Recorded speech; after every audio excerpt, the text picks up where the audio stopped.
Alors, rebonjour bienvenue maintenant pour le Midday Briefing d'aujourd'hui, 31 mars 2021. Merci de nous joindre dans la salle de presse virtuelle de la Commission européenne et de nous suivre également en direct sur Europe by Satellite.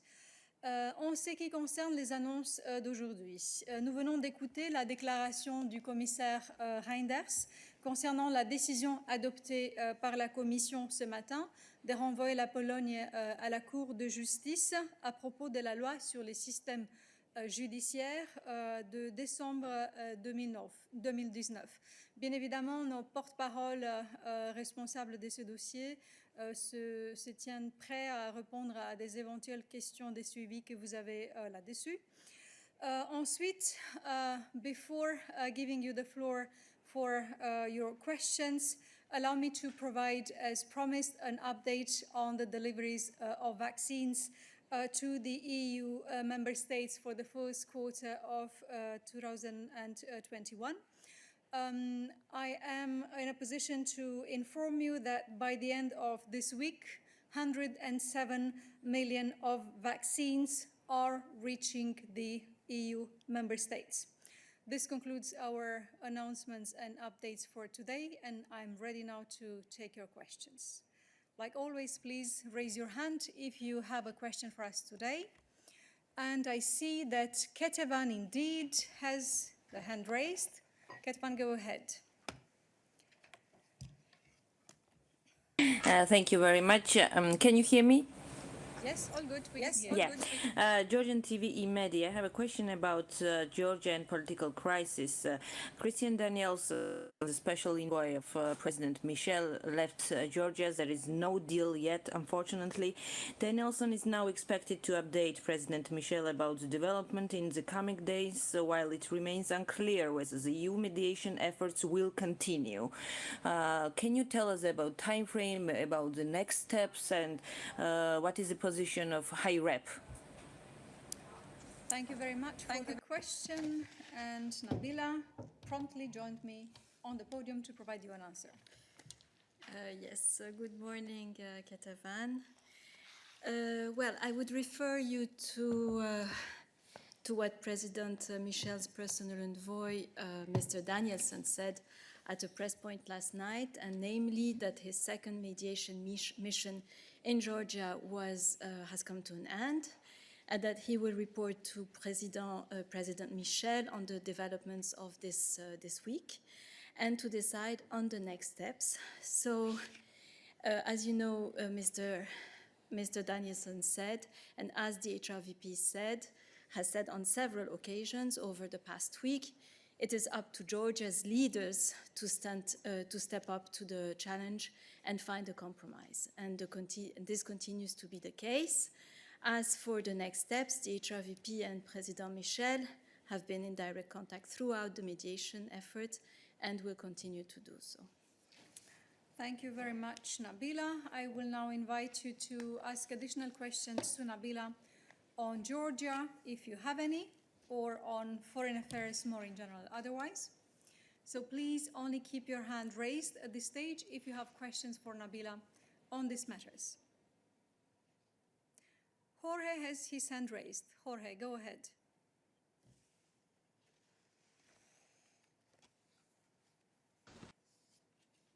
Sorry, it's another issue. Sorry about that. Thank you. So once more, please keep your hand raised if you have questions for Nabila. Georgi. Yes, thanks. I think it's for Nabila. On 22nd May, the Palestinians will have general elections, and to my knowledge, the European Union would like to send observers, but there seems to be a problem with Israel somehow blocking this observation mission. I wonder if you have something to say at this stage. Thank you. Thanks, Georgi, for your answer.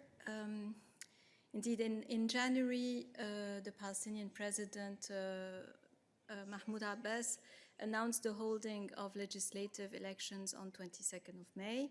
The Palestinian Authority formally asked the EU to observe these elections.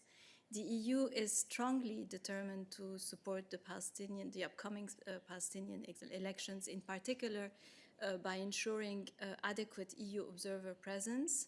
There is a long lead time to prepare for such a complex operation as an election observation mission. One of the prerequisites is the deployment of an EU exploratory mission several months before the elections to assess the situation. On the 8th of February 2021, in light of the current and ongoing travel restrictions and access limitations for non-residents due to COVID-19, the EES sent a formal request to the Israeli Ministry for Foreign Affairs requesting access for the EU exploratory mission via Israel to the Palestinian territory. Despite continuous contact with the Israeli authorities over the past 7 weeks, a reply granting access has not been received. The delay has considerably reduced the EU option to observe the 22nd of May legislative elections. Other options are, however, being discussed internally. The EU has in the past years consistently supported and funded the work of the Central Elections Commission in order to prepare the holding credible, inclusive and transparent elections for all Palestinians. And of course, the EU stands ready to engage with relevant actors to support the electoral process. Thank you very much, Nabila. So please keep on keeping your hand raised if you have questions for Nabila on foreign affairs. Georgi has a follow-up question. Georgi.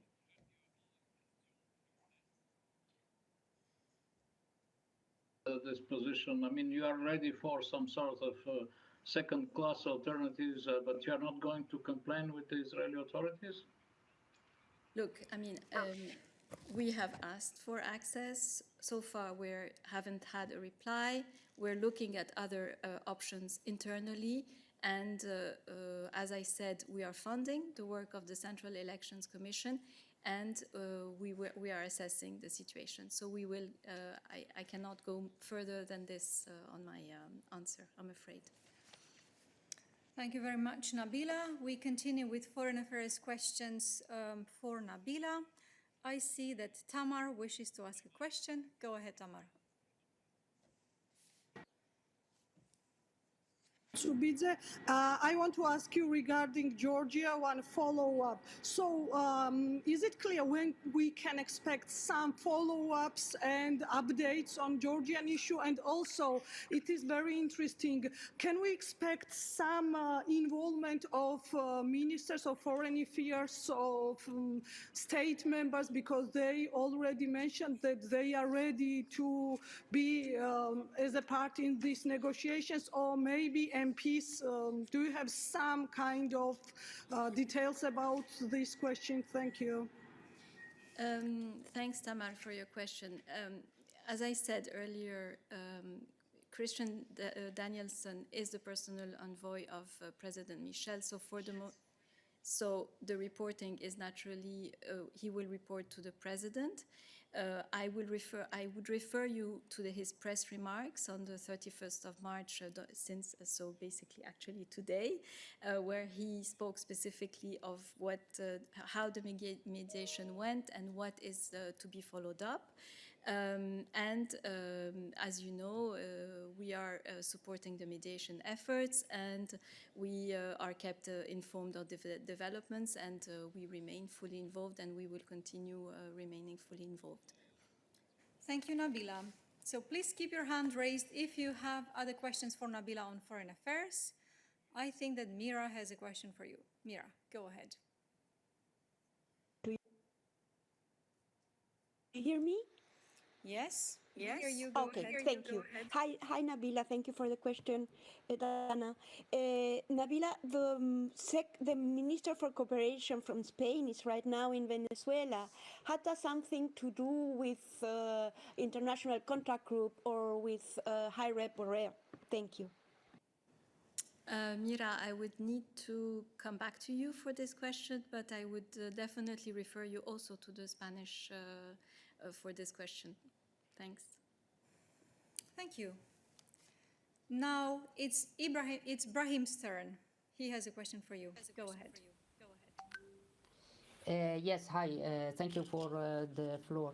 Brahim Marad, Italian news agency AGI. I would ask, an Italian official has been arrested on spying charges after allegedly passing confidential documents to a Russian official. Do you have a comment on this? Thank you, Ibrahim. And again, I would refer you to the Italian authorities for this. Thanks. Thank you so much. I think this concludes the round of questions for Nabila today. I see no other hand raised. So thank you, Nabila. And let's open the floor to other questions. And the next in line will be Jorge, whom I tried to give the floor beforehand, but his question was on something else. So Jorge, I'm getting back to you. Thank you, Dana. I have a question on, well, it's on a story we published early this month on the expenditure the Commission dedicates to external consultant firms. So for example, between 2016 and 2019, the Commission spent more than 462 million only on the big four consultancy firms. And their expenditure has increased significantly after the implementation at the start of the structural reform program. So following this story, yesterday 73 MEPs sent a letter to President von der Leyen and Vice President Dombrovskis expressing their concern. So my question is if the Commission is considering a review of the money spent in consultancy firms, and also if you are working on the update of the guidelines for public tenders to avoid a conflict of interest as the Ombudsman requested last year following the BlackRock case. Thank you very much, Jorge, for your question. I have no knowledge about the letter that you referred to at this stage, but we will duly ask following this midday briefing. And we will also, together with Vivian, try to provide an answer to the other parts of the story, also after midday briefing, I understand, unless Vivian has something to provide now? Yes, she does. So we'll start now, and as necessary, we will provide you additional updates. Thank you, and thanks, Jorge, for the question. I mean, we have, of course, been in touch with you on that issue already several times over the past weeks, and our position from the Commission remains very much the same, that we closely monitor the provision of services in respect of the presence of any conflicting interest. Obviously, that does not come as a surprise.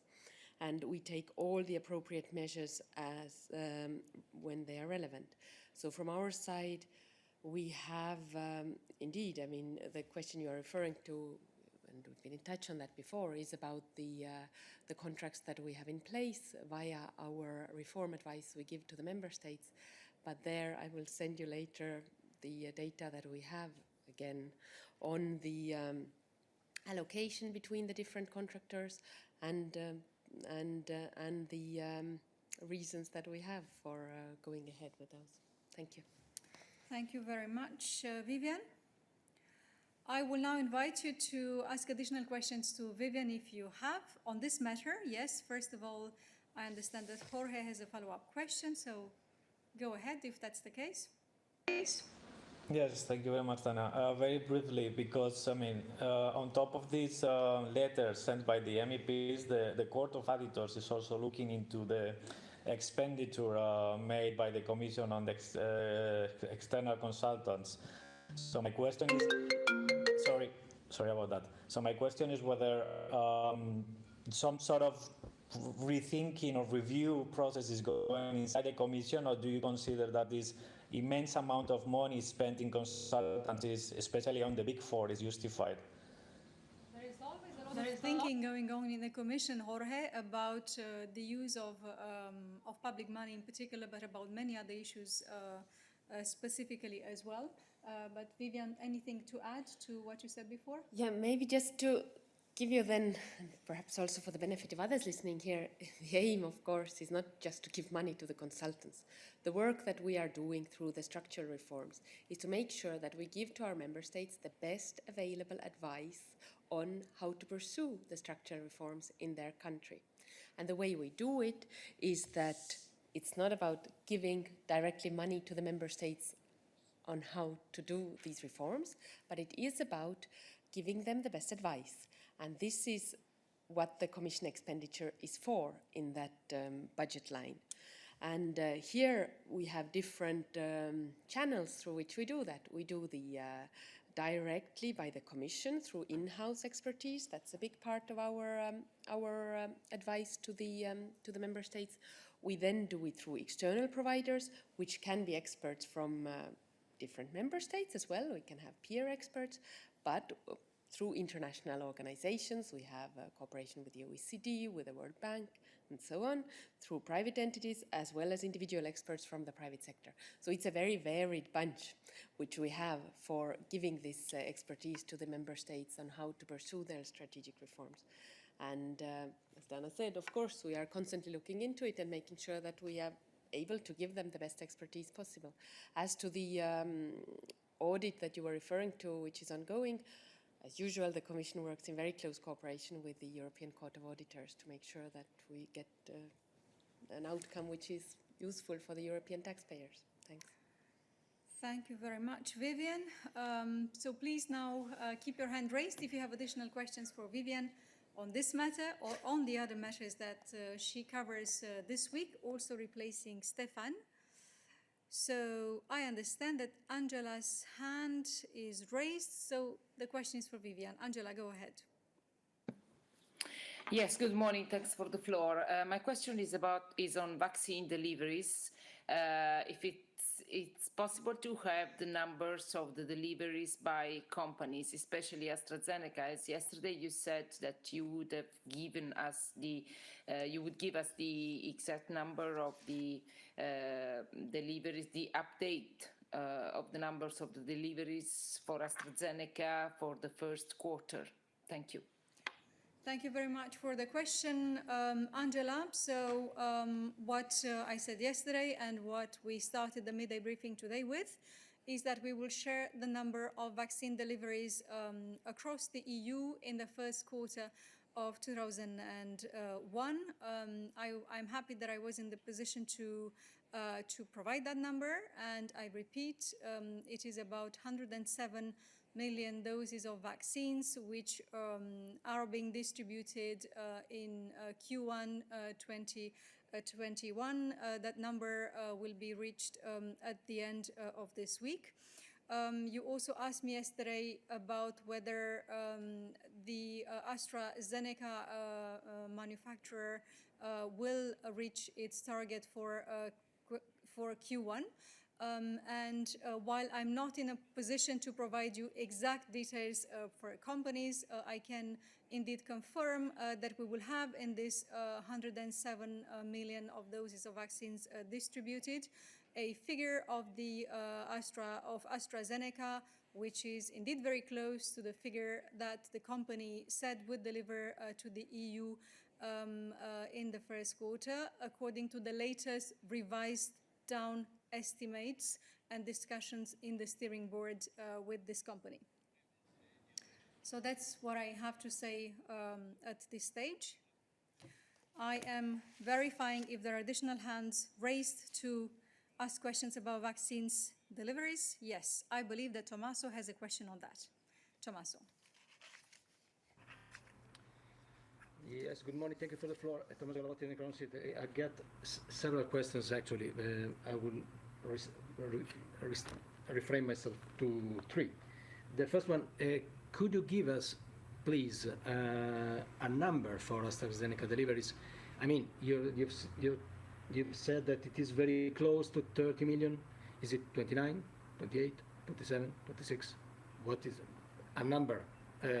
also in general terms, it's a double digit, I guess, but above 20, closer to some more detail. The second question is, I've read that the Commission informed the Member States in the Coreper that the Commission has signed the agreement to purchase 100 million of doses of the Pfizer vaccine. Could you confirm this, please? And the third one, I'm not sure it is for Vivian. It's about the, the rules established by Belgium for travel, which are being now, imitated by the Italian government, which introduced similar measures yesterday. I guess, I just wonder if the Commission is going to launch an infringement procedure against Belgium and other member states which are taking disproportionate measures, because if you have a PCR test, you have to undergo quarantine and then another PCR test. It's crazy. It's completely unuseful. Thank you for the time. Thank you. Thank you very much, Tommaso. So let's take them one by one. The last question would be, of course, for Christian, because it's more related to free movement. So I would propose you to take it at a later stage after we completed the round of questions for Vivian. So with regards to your first question, I'm in a position to tell you that the number of AstraZeneca deliveries expected by the end of this week is verging on the 30 million. So very close, a few doses away from 30 million. With regards to the second question, which was about the signing of a contract for Pfizer, I'm asking Vivian if she has an update on that. This is not the case, so Vivian will come back to you rapidly after the midday briefing with a clarification on whether the signing has been taken place.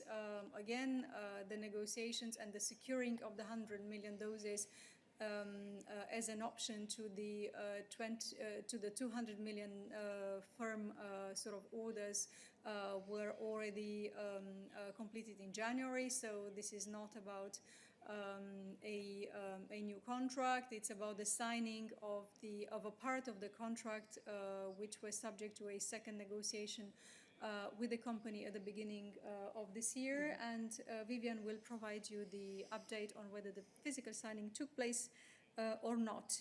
Again, the question on the measures or entry conditions or even exit conditions in place around the EU will be for Christian, who's getting ready to answer to you a bit later on that. So additional questions for Vivian, please, if you have at this stage. So do we have hands raised for that? We do. Actually, I see that Mose has a question on this. I hope it's on this, and it's for Vivian. Mose. Yes, thank you, Dana. Thank you. I have a question. It's not about vaccines, but it's a question to Vivian because it's about another financial issue and also about auditing. Well, in this case, Mose, I would prefer that we stay with vaccines to proceed with this midday briefing in an orderly, structured way. So I will get back to you for your question at a later stage. So now it's Virginie. Virginie, es-tu là?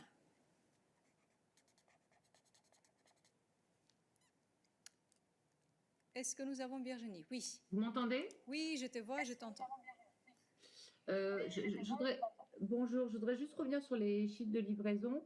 Le 25 mars, Ursula von der Leyen a présenté au Conseil un slide avec justement les prévisions, mais bon, on était donc à une semaine quand même de la fin du mois du premier trimestre, et elle disait 66 millions de doses Pfizer, 10 Moderna et 30 millions AstraZeneca. Je voudrais savoir pourquoi une semaine après, vous ne pouvez pas nous donner les chiffres actualisés qu'avait donné la présidence une semaine plus tôt, et j'aimerais bien les avoir, en fait. Je ne comprends pas bien. Oui, il me semble que c'est effectivement le cas. On s'était mal comprise parce que je viens de dire que les chiffres pour le premier trimestre étaient 107 millions et que pour AstraZeneca, on avait presque 30 millions, donc on est à 29 millions 700 quelques mille. Donc ça, c'est les données que j'ai à vous présenter en ce qui concerne les livraisons de AstraZeneca jusqu'à la fin de cette semaine. J'espère que cela clarifie pour toi, Virginie. Donc voilà, merci. Maintenant, on passe à James. Based on the assumption that James's question is about delivery of vaccines to the EU. Yes, hi, I'm not sure if you can hear me because I've been having quite a lot of technical problems.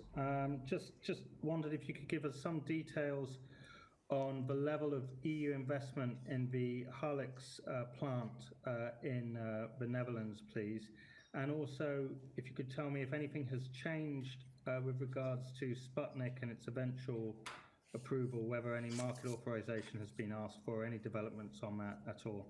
I hope you can hear me because I can't see anything really at the moment on my screen. Let us help you see a bit better. So I hope I understood your question regarding, well, the first part of your question, and that was on the level of EU investment in the Halix manufacturing site. Is that what you're asking, James?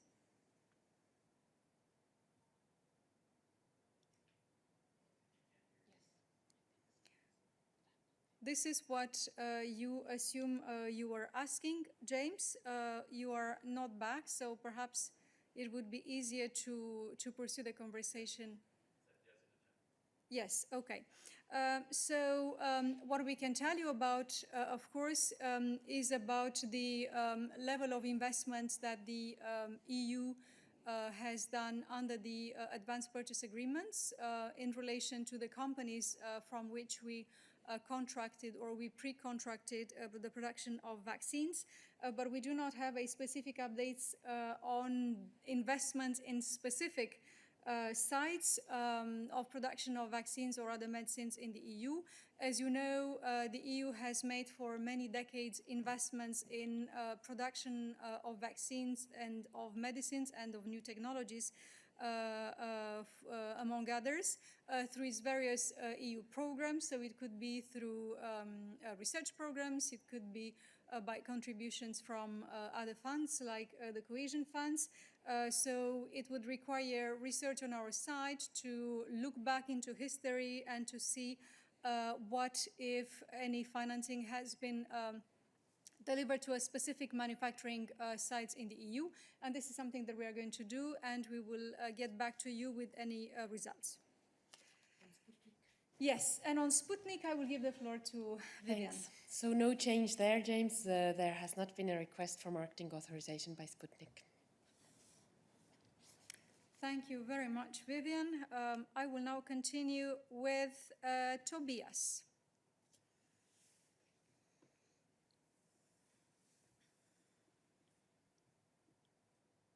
Thank you. Two questions concerning AstraZeneca. The German authorities have yesterday restricted the use of AstraZeneca vaccine for those of under 60. Do you expect that this will cause less demand for that vaccine from Germany and would open up additional volumes of that vaccine for distribution or redistribution among the other member states? And the other question is, I hear that EMA might actually give a statement on this issue, on the safety of AstraZeneca today. Do you have any further information for us on that? Thank you. Okay.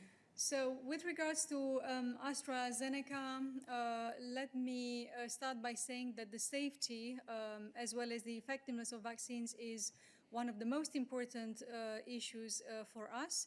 In relation specifically to this vaccine, you will recall that a few weeks ago, EMA itself provided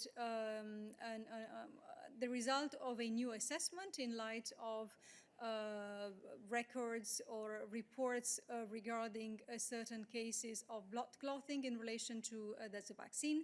And EMA concluded after its assessment that indeed the benefits of this vaccine it outweighed any risks, and this is the case for all the vaccines that we have approved on the EU market through EMA scientific green lighting. Indeed, we took note of the decision which was announced in Germany. We are aware that this morning, or today rather, EMA is in discussions with experts from the member states to review any new evidence in relation to the AstraZeneca vaccine and possible side effects.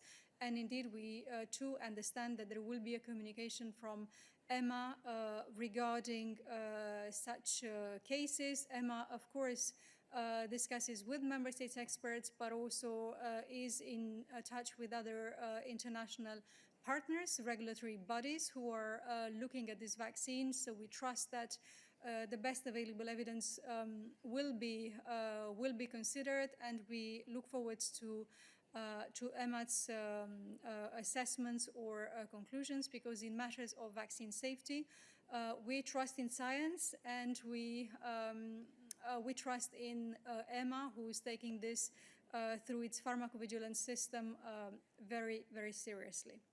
But again, this is a process on which we hope you will have some news and some communication from EMA this afternoon. Any additional questions about AstraZeneca? I see that Lorenzo has his hand raised. Lorenzo.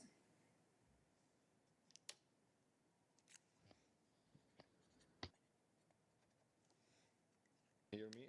I have two questions which are actually follow-ups of the questions you had before. Je les pose en français, excusez-moi, je préfère. Donc la première, c'est la question de sur la discussion au Coreper concernant les 10 millions de doses supplémentaires. Est-ce que vous pouvez nous dire quel est le résultat de ces discussions, si on a décidé finalement comment distribuer ces 10 millions de doses par rapport à la situation initiale qui était le prorata concernant la population, et quels sont les changements. Et la deuxième question, c'est la question de Virginie, parce que Dana, tu as donné finalement le chiffre concernant AstraZeneca, mais pourquoi pas donner aussi les chiffres concernant les deux autres sociétés, donc Pfizer, BioNTech et Moderna, du moment que la présidente de la Commission a donné ces chiffres déjà, elles n'étaient pas définitives, mais donc il s'agit d'un petit effort en plus de transparence. Merci beaucoup. Merci beaucoup Lorenzo. Sur la première question concernant les discussions au Coreper, tu comprendras qu'il est très difficile pour nous, pour la Commission, de parler au nom du Coreper et des décisions qui auraient été ou pas prises et à quel stade des discussions il sait. Je donne la parole à Viviane pour voir s'il y a des updates à faire là-dessus, mais encore une fois, pour les discussions qui se passent au Coreper, il est plus approprié de s'adresser à nos confrères à l'autre côté de la rue pour avoir des réponses. Tout à fait. Donc, pas des choses à ajouter par Viviane. Ça me ferait un grand plaisir de vous apporter d'autres détails sur les expected deliveries. Si il vous est très important, je n'ai pas confiance dans les fine print of my documents, donc on va aussi s'assurer qu'on va mettre ça dans des chiffres plus grands sur nos sites quand on va donner les détails des livraisons de cette semaine. Donc effectivement, dans les 107 millions de doses que nous attendons jusqu'à la fin de la semaine, il y aura 29,8 de la part de AstraZeneca, 67,5 de la part de BioNTech et 9,8 à peu près de Moderna. Si cela complémente de manière utile vos informations de la semaine dernière, j'en suis heureuse. Merci beaucoup. Y a-t-il d'autres questions à ce sujet? Je pense que David, il a la main levée. David, vas-y. Oui, merci. Vu qu'on est mercredi, et j'imagine que vous avez présenté aussi ces chiffres au Coreper comme les semaines passées, je voulais savoir si on peut avoir aussi un update, une mise à jour de la production complète de doses dans l'Union européenne et des exportations dans des pays tiers sur la base du mécanisme de la transparence des exportations. Merci.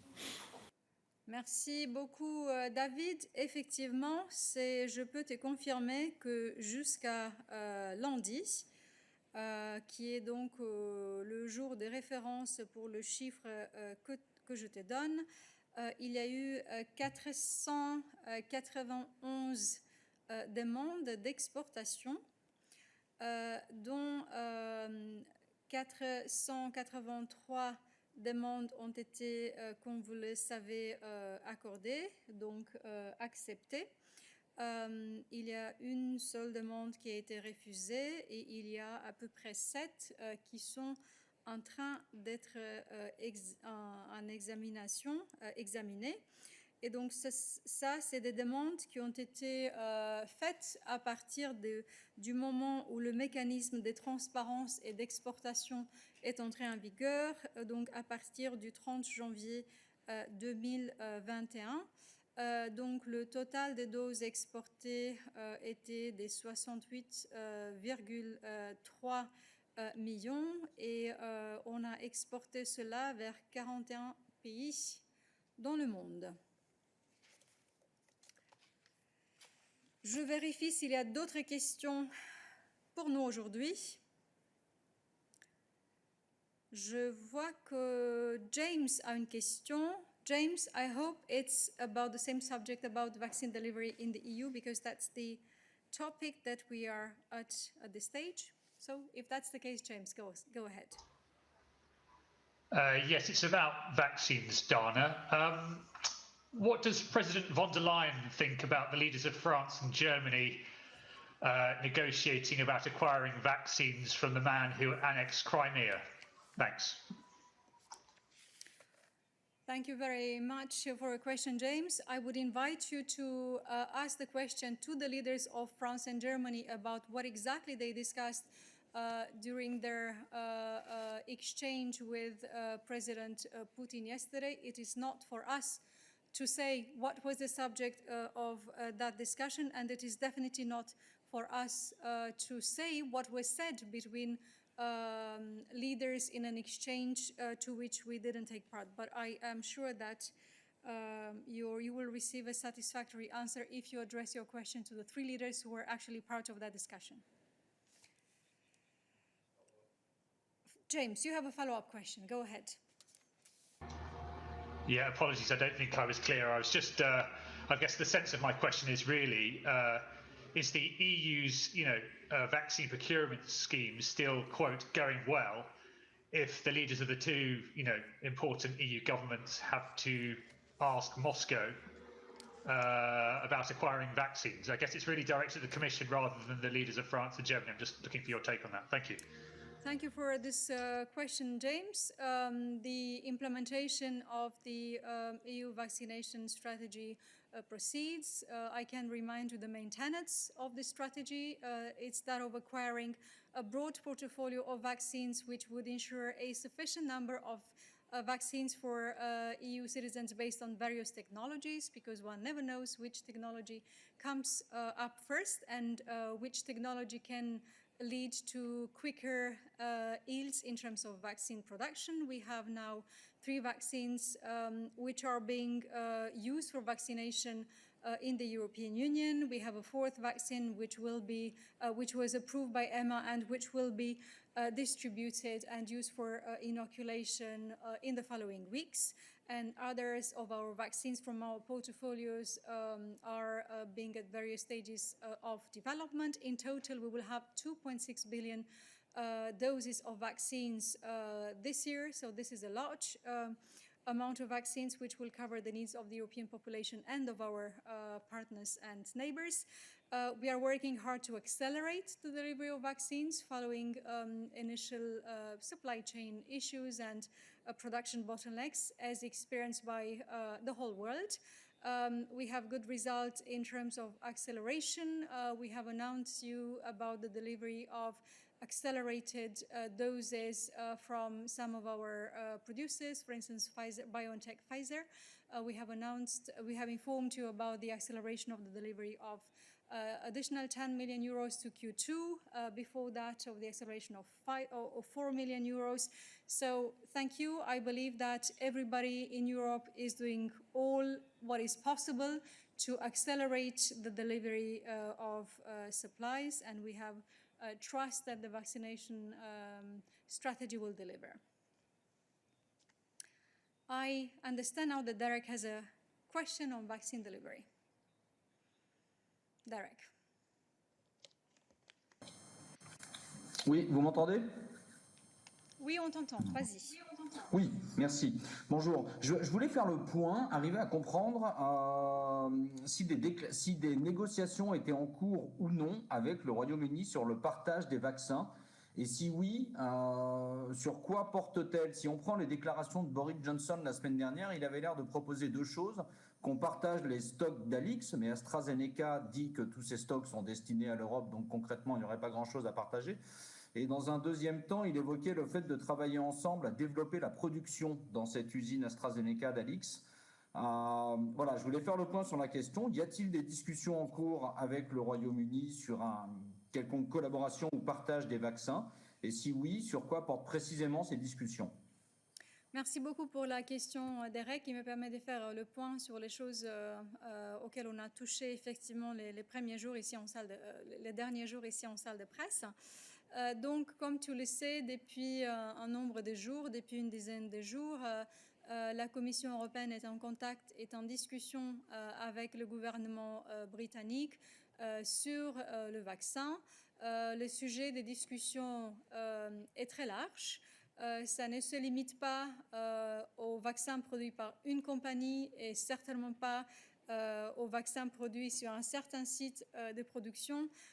Notre potentiel de coopération et de réciprocité est, comme je disais, plus large et ça comprend toutes les phases de développement des vaccins et tous les potentiels fournisseurs et producteurs de vaccins. Donc nous avons des contacts à ces sujets avec le Royaume-Uni par des différents moyens. Donc voilà, c'est ce que j'ai à dire à ces sujets. Merci beaucoup. Je passe maintenant la parole à Catherine, assuming that Catherine has a question on the subject. If that's the case, Catherine, go ahead. Oops.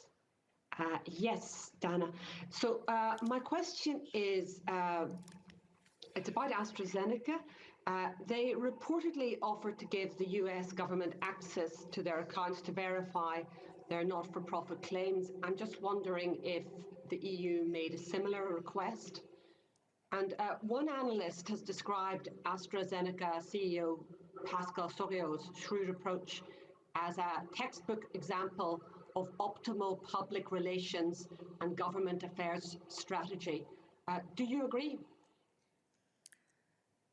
Thank you very much. On the second leg of your question, Catherine, you will appreciate that we will not engage into commenting what other people say about the assessment of the performance, whether managerial or communication or PR related, of manufacturers of vaccines or of any other person in this world for that matter. So we have absolutely no comment to offer on such public assessments.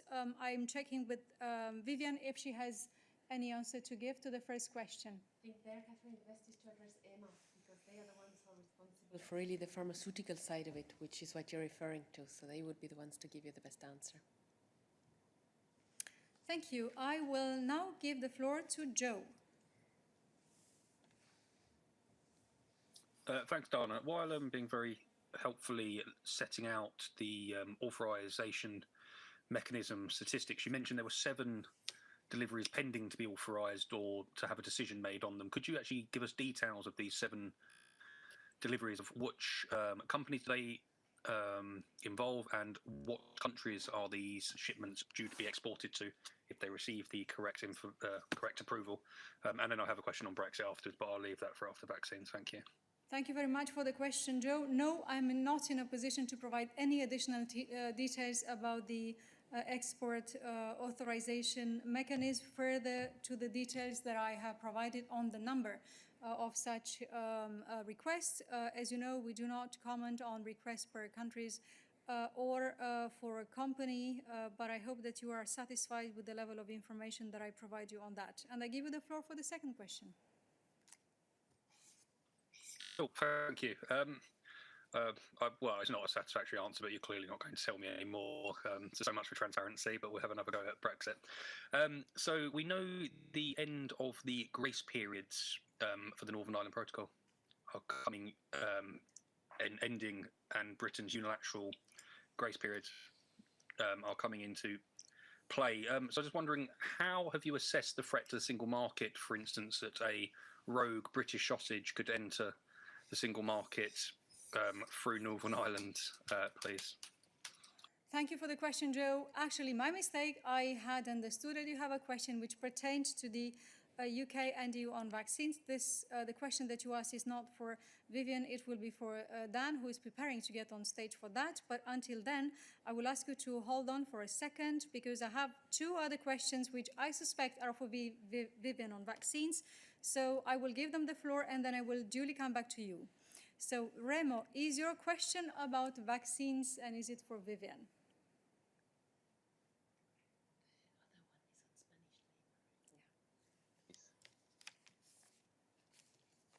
Hello. No, it's not on vaccine. It's on travel restrictions. Very good. So thank you so much. In this case, I go back to Mose, who had a question for Vivian, but on a different subject. This is what I remember. If that is the case, Mose, go ahead.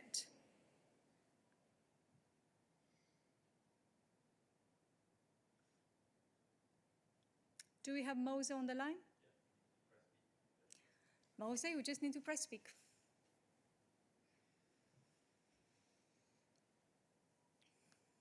Dana, thank you. Well, it's about auditing, because the previous question to Vivian was about the expenditure side in the budget, and also referred to some audit by European Court of Auditors. And in fact, yesterday, the European Court of Auditors published its report on customs controls in the member states, with quite some severe findings, if you have seen the report, about the very inconsistent and not uniform way of carrying out the controls, although there is a new financial framework for such controls since 2018. So I wonder if someone from the Commission could comment on that, and if the Commission agrees with the findings and the recommendations in that report. Thank you. Thank you, Mose. Actually, by a strike of luck, that question is also for Dan, who is on stage to answer both pending questions which were asked. So, Dan, go ahead. Thanks, Dana. Hi, Mose. Thanks very much for your question and for your interest in this topic. What I can say on the report by the Court of Auditors is the following. The Commission welcomes the report, of course, and we accept its recommendations. Improving the risk management framework in customs is something that we have identified before as a high priority. Why? Because this is about protecting the financial interests of the EU as well as the financial interests of its member states. This work that is ongoing at the moment, this is all part of the new risk management strategy that we are currently preparing. The strategy will promote an even more structured approach to customs risk management to make controls more effective, all of that with a view to reducing risks and supporting legitimate EU businesses. And I think as well you will have seen before that the President has emphasised on a number of occasions that bringing the customs union to a new level is a priority for the European Commission. So this is all part of that work. So all in all, we welcome the report and we accept its recommendations. Thank you so much, Dan. Unless we have a follow-up question on this, which we don't, I will now invite you to answer to Joe's question on the grace period. Hi, Joe. I think you will have seen all of the statements that we've made before on this. The UK's decision to declare a new grace period unilaterally is a violation of the substantive provisions of the Protocol on Ireland and Northern Ireland, as well as the good faith obligation under the withdrawal agreement. That is why we launched legal action a few weeks ago against the UK. You will have seen as well that there was a specialised committee on the implementation of the protocol last Friday. We published a statement after that which said, very, very clearly that from our side, the EU is ready to find swift, pragmatic solutions within the framework of the protocol and on the basis of a joint list of outstanding issues. But for that to happen, in the first place, the EU needs to provide a credible roadmap with clear deliverables and milestones for the implementation of the relevant rules and requirements of the protocol. We are expecting to receive this roadmap shortly. At this exact moment in time, at 1:04 on the 31st of March, I don't have any further updates to provide you with right now, but stay in touch and I will provide you with updates once I can. Thank you very much, Dan. I believe Joe has a follow-up question. If that's the case, Joe. Yes, thank you. Very comprehensive, Dan, on kind of the legal proceedings and such. But I was actually asking, has the European Commission done a risk analysis to how many products could kind of breach the single market and enter into the single market and potentially kind of to the detriment of the integrity of the single market while the unilateral grace periods are kind of in play? Thank you. Thank you. Thanks, Joe. I wouldn't have anything specific to say to that right now. Of course, we are fully committed to the full and proper implementation of the protocol in Northern Ireland. That's what it's there for. It is there to protect peace and stability. It is there to avoid a hard border on the island of Ireland. And of course, it's there to protect the integrity of the single market. Just one point specifically, you will be aware that the solutions that we reached with the UK in December on the various different grace periods that you mentioned are subject to very, very strict conditions. And one of those, of course, is that the UK continues to abide by EU SPS rules during those periods. So that's all I'd have to say on that for the moment, but stay in touch on any further developments later this afternoon. Thank you, Dan. I see that Joe's hand is still raised, so I wonder if he has a follow-up to the follow-up, or if he wants to... No, it's a slightly different question. Just wondering if you could give us an update on whatever happened to the infringement proceedings pertaining to Britain or the UK government not naming a commissioner at the time. Thank you. Thank you very much for digging that out, Joe. It's been a while indeed that we didn't discuss about this. Infringement procedures can be in a latent form or can take a long time. On this specific one, I think that we are going to ask, check, and get back to you. Thank you. Are there additional questions for Dan today?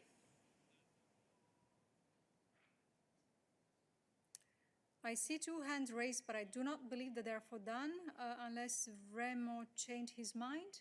So please, Remo, only keep your hand raised. No, that's not the case. So Dan, thank you very much. So in this case, I will give the floor to Jacobo, who's next in line. Jacobo. Labor reform. My question is about the Spanish labor reform. Is that okay? Yes, I mean, we are ready to take it. now? We are ready to take it. Okay, so Valdis Dombrovskis, the vice president, has said, il a dit que la réforme laborale espagnole, c'est très important dans le contexte des aides du fonds de récupération. Je voudrais savoir des questions. Donc, dans quel sens vous voulez que cette réforme soit faite? Et la deuxième question, qu'est-ce qui se passe si la réforme laborale espagnole ne vous satisfait pas? Merci. Merci beaucoup, Jacobo. Martha va t'apporter la réponse. Oui, merci beaucoup pour cette question. Effectivement, vous avez dû voir des propos qui ont été tenus par le vice-président exécutif Dombrovskis dans la presse espagnole. Je pense qu'il rappelait tout simplement le fait que la Commission reste en contact très étroit avec l'Espagne en ce qui concerne la préparation de son plan de reprise et de résilience.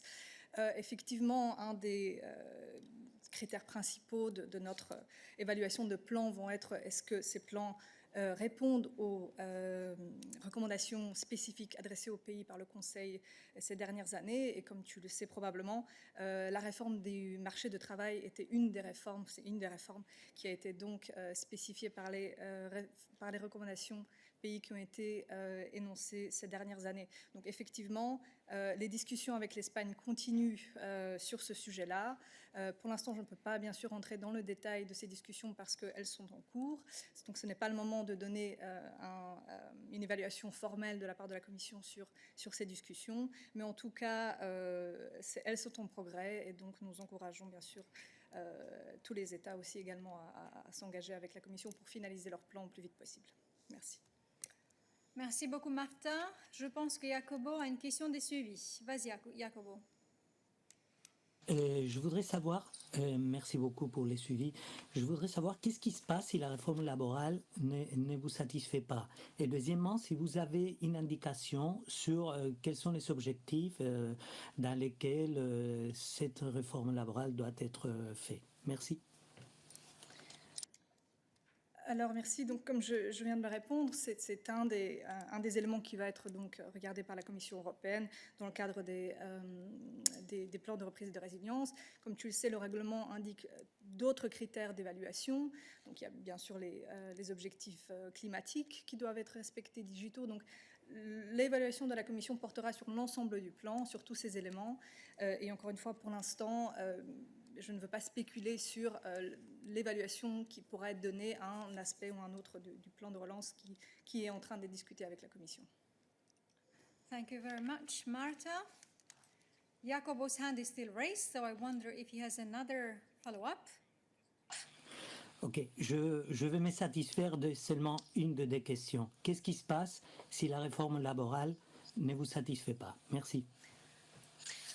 Encore une fois, Jacopo, ta question est purement hypothétique. Pour l'instant, ce que l'exécutif, le président et EVP Dombrovskis a indiqué dans la presse espagnole, c'est que les discussions progressent de manière satisfaisante. Encore une fois, il n'a pas donné d'indication sur notre évaluation portée sur cette réforme. Donc, c'est des discussions qui sont en cours, qui vont se poursuivre. Et effectivement, c'est au moment où la Commission donnera son évaluation formelle que nous pourrons dire un peu plus sur ces sujets-là. Merci. Merci beaucoup, Martha. Avez-vous des questions supplémentaires pour Martha aujourd'hui sur les sujets que Martha couvre? Je vois que la main de Lorenzo est levée. Lorenzo, est-ce que ta question est pour Martha?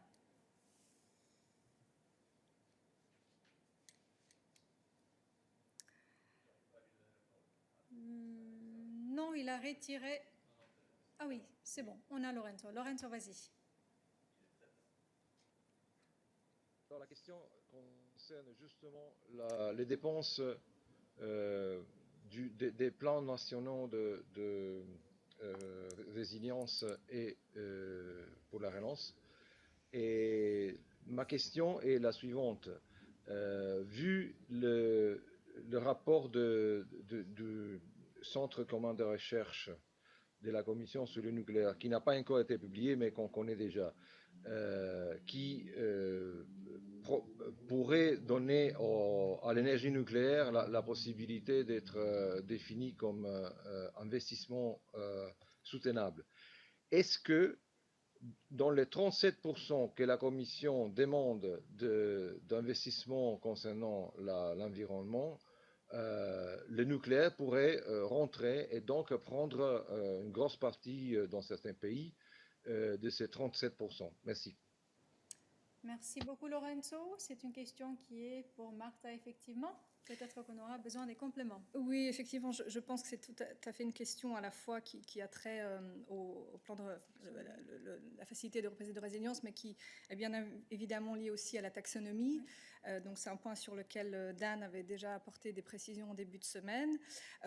Donc comme tu le sais, le règlement sur la facilité de reprise et de résilience fait référence également aux règles de taxonomie. Donc toutes les mesures qui vont être présentées par les États membres doivent respecter le principe de do no significant harm, qui vient donc évidemment de nos règles sur la taxonomie. En ce qui concerne le nucléaire, donc nous attendons effectivement le verdict des différents groupes de travail qui se penchent en ce moment sur le rapport du GRC. Je pense que Dan n'a pas de nouveaux updates à te donner sur ce point, donc nous allons attendre bien évidemment les résultats de ces rapports. Merci. Merci beaucoup, Martin. Sauf si vous avez d'autres questions pour Martin, qui ne semble pas être le cas, je vais remercier Martin. Et donc, on ouvre les champs des questions à d'autres sujets. Donc, so at this stage, you can keep your hand raised if you have other questions for us today. And I see that Remo indeed has his hand raised. He was patiently waiting for this moment. Remo, go ahead. Yes. Hello. Can you hear me? Hi. All good, we can. Okay. I have two questions on two subjects. I think I'm going to start with the Swiss subject first. I just seen on Twitter that actually, well, yesterday there was a discussion in CoReper and the Commission. There was a discussion about updating the mutual recognition agreement with Switzerland on medical device. And now I have seen on Twitter that apparently the Commission decided to give longer delays for medical products already certified in Switzerland. So my question is, where does these delays, these additional delays, where do they come from? And especially what is happening with products that are not yet on the market? Yes, that's basically it. And then I will have another question on another subject. Okay. Thank you very much, Remo, for these specific questions. In Miriam's absence, I will give the floor to Balázs.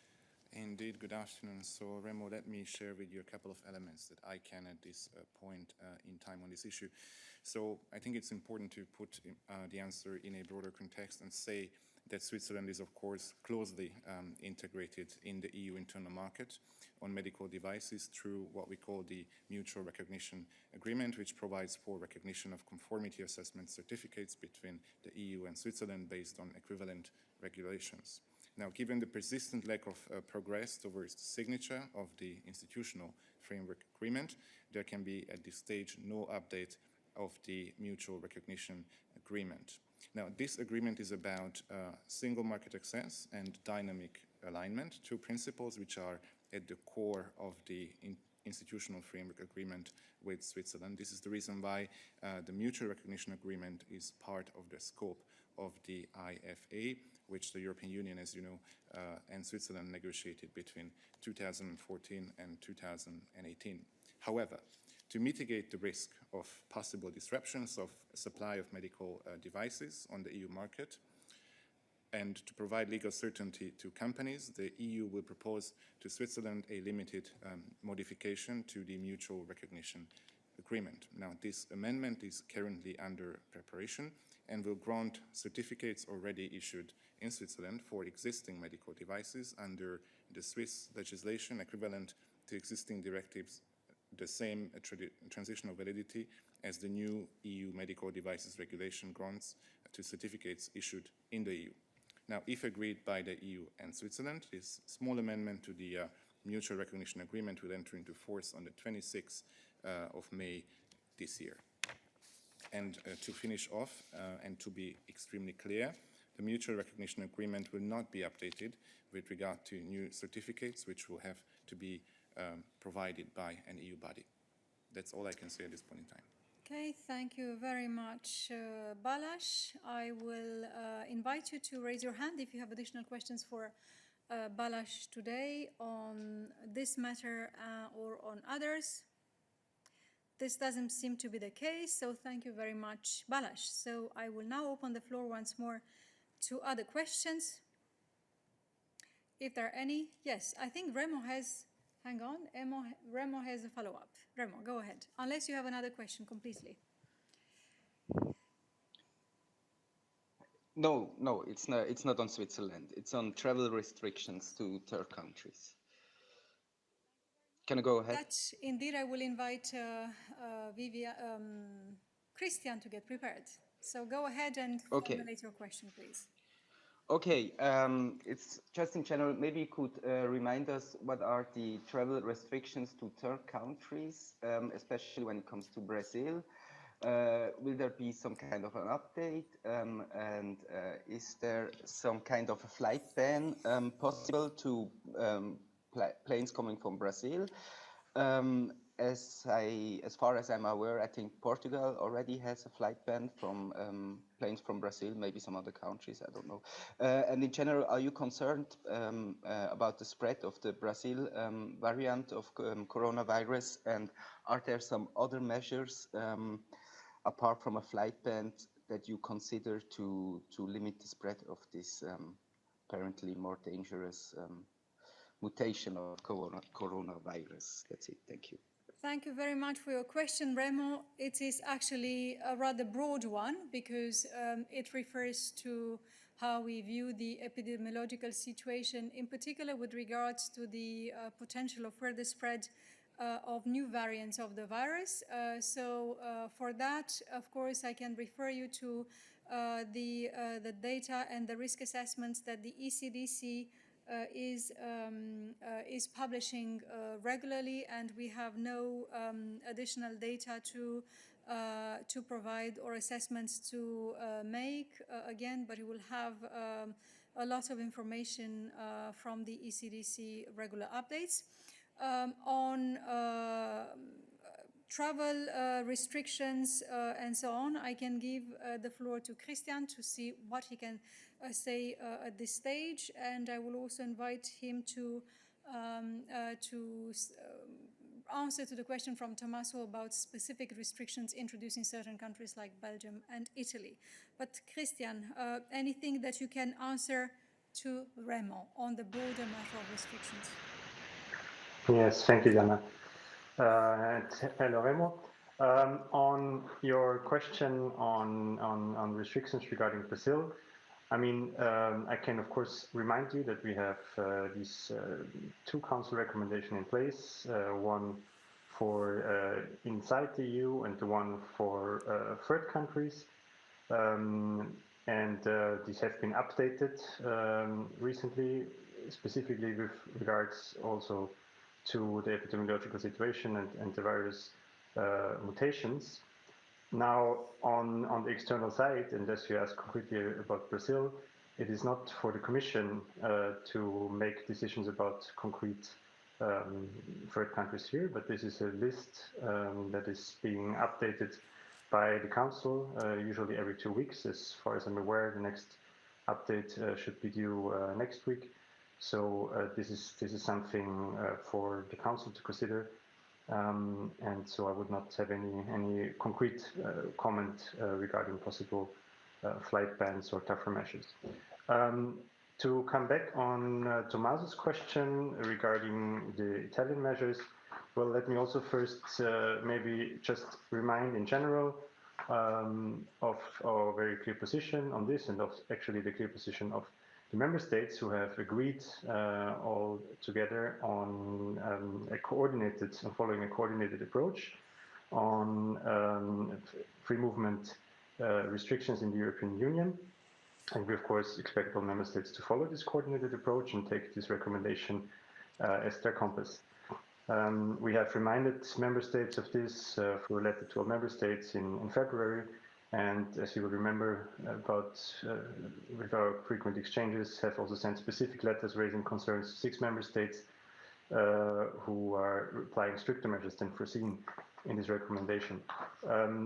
Concretely regarding Italy, as far as I'm aware, this is not relating to a travel ban, but the latest measures are about tightening measures in terms of quarantine and testing, which is something that is also foreseen in the recommendation, and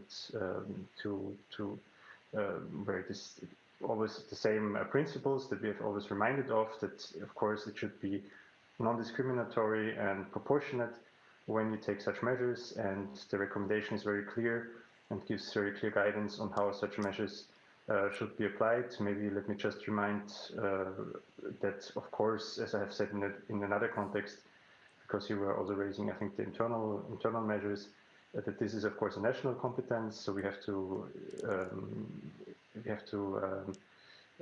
take into account that this is a different angle if you talk about cross-border measures or internal measures. And last one are a national competence. Of course, as I have reminded in different contexts, the Council recommendation reminds also member states that the risk of transmission is similar for domestic and cross-border travel, and it would be good to apply a certain level of coherence between the two. Thank you. Thank you very much, Christian. Are there any additional questions for Christian today on the matters that he referred to? Yes, indeed, I see that Tommaso has a follow-up question. Tommaso, go ahead. Yes, thank you for the follow. Sorry to insist on this point, but how long are you delaying the launch of an infringement procedure on this? Because the measures are clearly not proportionate. A PCR test, a quarantine, another PCR test. It's completely worthless, because as Commissioner Kyriakides stated in the College of Commissioners some time ago, they're just measures taken by politicians to show people that they're doing something to address COVID, but they are completely useless. Thank you. Thank you. Christian, anything that you would want to add to your previous answer? Well, I would just invite you to take a look at the recommendation as such, which, for instance, for the dark red areas actually foresees or recommends that member states ask for both the test and the quarantine. So such measures can be justified under certain circumstances. What is always important is to, of course, differentiate between the different risk areas, and to ensure that the measures are proportionate and non-discriminatory. As regards those member states where we have certain concerns, we have made them known. We have had exchanges of letters, and there are also ongoing contacts on the political level with phone calls with the relevant ministers and Commissioner Reinders. Thank you very much, Christian. I invite you now to keep your hand raised if you have other questions for Christian on this matter. I believe that Athanasios has a question on this. Athanasios, go ahead. Correct. My question is on this. What happens if they don't follow the recommendation? What are you going to do? Talk to them? Thank you. Christian, one more attempt. Your question contains an if, so I will not go much further here. I think we have several times explained quite clearly that we, of course, our aim is to find solutions with the member states as quickly as possible to ensure the functioning of the single market and the respect for free movement rights of Europeans, and we will continue to follow this closely as the guardian of the treaties. You know that infringement proceedings are always an option for the Commission, but they, of course, take time. So our aim is to find solutions with the member states, but let's be clear, as guardian of the treaties, we expect all member states to follow the rules and to follow the coordinated approach. Thank you very much, Christian. Athanasios, once more, and then we move on. Follow up without the if. What specific measures did you take concerning Greece and their case not following the Council recommendations? What specific things did you do with Greece? Did you call them? Did you exchange letters? What happened? Thanks. Thank you very much, Athanasios. I think that Christian tried to answer 3 times to what we do in relation to measures applied at national level. He explained to you the panoply of tools that we have, from conversations to exchange of letters, indeed not forgetting the instrument which is always there, that of legal action through an infringement. And I think he also explained very clearly that we follow this closely. because our interest is not to engage into an abstract process which could take forever. Our interest is to make sure that the decisions that are now applied for a justifies reason to reduce the spread of the virus and to ensure safe travel where that travel is necessary for essential purposes. And I think that this is what we can say at this stage on this question. Thank you for that. We are approaching the end of this midday briefing. I see one more hand raised, and that is Stefan. So Stefan, probably you'll have the last question of today. Yes. Hi, thank you. It's on enlargement. I think it's for Anna, if she's around. It concerns the case it concerns Montenegro and the case of a journalist, Jovo Martinovic. He's sentenced already for the second instance in some kind of a political show trial. Now the appeal court has confirmed its verdict. I just wanted to hear from Anna what the Commission thinks about it on the background of rule of law and accession negotiations with Montenegro. Thank you. Anna, join me promptly and we'll provide you an answer. Many thanks for the question, Stefan. As you know, freedom of expression is one of the EU's fundamental values, and of course it is a key element of Montenegro's EU accession process. Journalists should be able to perform their duties professionally and without fear of legal repercussions. As regards to the case of journalist Martinovic, as we have stated in the past, of course, we do not comment on judicial decisions. However, subject to possible further legal proceedings, we expect that Mr. Martinovic is given a fair trial in accordance with international EU standards. As you pointed to accession process, I think that maybe we would like to recall that, of course, in our latest enlargement report on Montenegro, the Commission noted that progress on freedom of expression was not made overall, and it is for sure an area where we will continue to monitor developments in the context, of course, of the accession negotiations. Thank you very much. Anna, I believe Stefan wants to ask a follow-up question. Stefan? Yes, thank you. But what does this mean? I mean, for the rule of law in Montenegro, there were trials where indicted criminals were set free, narco traffickers, and at the same time, a journalist who is fighting actually with his work against this kind of networks is condemned. Gets a verdict. I mean, what is the Commission doing about this? Are you just watching, observing, and writing in the report that there is no progress, or what else are you doing? Thank you. Many thanks for the follow-up, Stefan. As I've said, we do not comment on judicial decisions. I think it is very clear that the fight against corruption and organized crime is an absolute key element for the advancement of accession negotiations in all of our partner countries. As regards to media freedom and pluralism, we of course keep saying and stating the obvious that of course it is a key cornerstone of any democracy, and clearly it's an area where we need and we want to see more progress in the Western Balkans. Thank you, Anna. Allow me, before concluding this midday briefing, to make a couple of announcements. First of all, you may be interested to know that together with Emma, we will organize actually this afternoon a technical briefing on the subjects that you raise in relation to decisions regarding the vaccination with AstraZeneca jabs. So we will have at around 4:30 a short technical briefing, an update on the safety review process which Emma is undertaking. It will take place like last time from this Commission's press room with the Emma Executive Director connected from Emma's headquarters. And it will be through the use of our usual system that we use for midday. So that will be at around 16:30, but we will also send a media advisory to inform all our all our colleagues.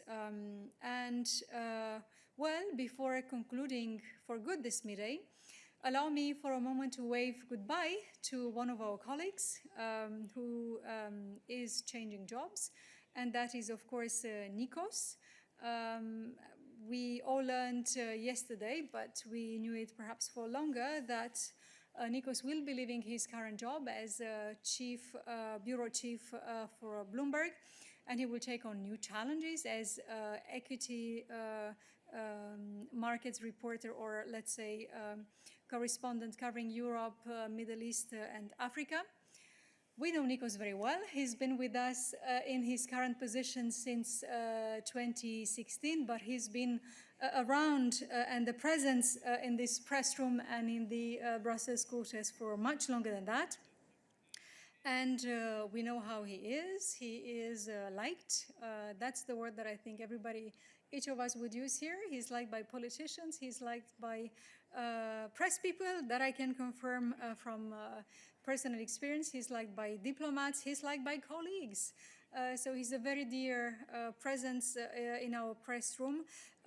Thank you, Nikos, for your good work, for having stayed ahead of the curve, for having kept us on our tiptoes very often, and for the good and friendly cooperation over these years. So all the best in your new adventures, and yeah, keep close. Our paths may cross again. And finally, allow me to wish you a happy holiday. We will have no other midday briefings this week. Our next midday briefing will be next Tuesday, but as you know, you can always reach out to us. We are always available to answer your questions, and you can find our arrangements for the permanence in this holiday period on our website. So stay well and see you next week.